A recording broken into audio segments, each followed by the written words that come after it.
vô nó mắc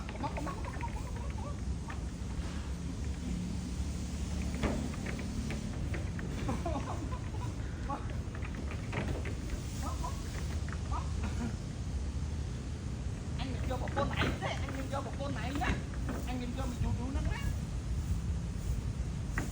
Ôi hot hot đây, quay anh coi mày này, này anh vô phải chăn này mũi xì chăn anh mũi xì lắm má, đi phải chăn mũi xì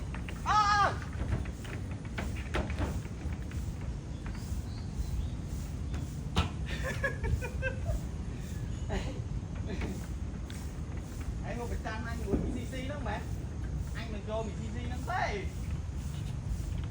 quay à. Ôi họ đây. Cái bánh chan à? Cái bánh chan này muốn xì xì nè. Hả?